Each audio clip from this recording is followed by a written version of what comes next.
দেখ কত সুন্দর গরুর হাট। বেশি কথা কইস না বেটা, সুন্দর মতো চালু হাট। ও স্যার, ও স্যার, একটু দাঁড়ান। স্যার, আপনাদের টাকার ব্যাগটা ওখানে পড়ে গিয়েছিল। আপনাকে অসংখ্য ধন্যবাদ, এগুলো আমাদের কোরবানি গরু কেনার টাকা। নেন। ধন্যবাদ, আসি। Sir, 1 minute. স্যারেরা মনে হয় কোরবানির গরু কিনতে আসছেন, হ্যাঁ? হ্যাঁ। স্যার, আমিও তো হাটে অনেক গরু তুলছি, যদি আমার গরুগুলো একটু দেখতেন। আপনি হাটে গরু তুলছেন? আসলে আপনি তো আমাদের বড় একটা উপকার করলেন, চলেন দেখি। আসেন স্যার, আমার সাথে আসেন। এই গরুগুলো একটু ভালো করে খেয়াল রাখিস। ঠিক আছে ভাই। স্যার, এদিকে আসেন। দেখেন স্যার, এগুলো কি সব আপনার? এই চকে যা আছে সবগুলো আমার। দেখুন কোনটা পছন্দ হয়, দেখেন। ছোট, দেখ তোর কোনটা গরু পছন্দ হয়। দেখেন স্যার, সবগুলো গরুই একের ক। ভাই, লালটা তো পুরাই মাল। জি কত? এটার দাম কত?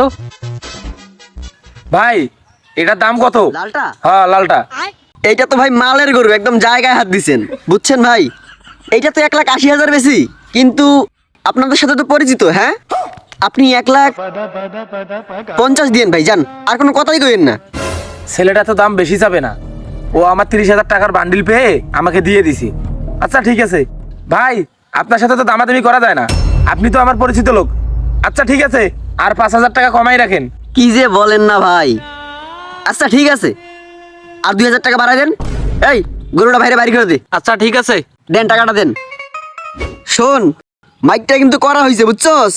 এটা কি করলেন আপনি? 80,000 টাকার গরু 1.5 লাখ টাকা বিক্রি করলেন। শোন, এই কোপটা দিলেন। আরে আগে কই শোন, কাহিনীটা কি জানোস? মনে কর যেই সারে গরু কিনতে আসছিল না, এই সারের একটা 30,000 টাকার বান্ডিল হারাইছিল। এই বান্ডিলটা আমি পাইয়া সারের দিছি।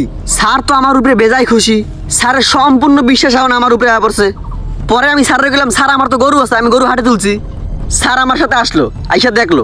এখন যদি আমি স্যারের 2 লাখ কই, স্যার 2 লাখ দিতেই বাধ্য, কারণ বিশ্বাস তো আগেই অর্জন করছি। এখন বিশ্বাসের সুযোগটা নিয়ে কোপটা দিয়ে দিলাম। ওস্তাদ, কামটা কিন্তু আপনি 100 করছেন। পার্টি হবে, চল।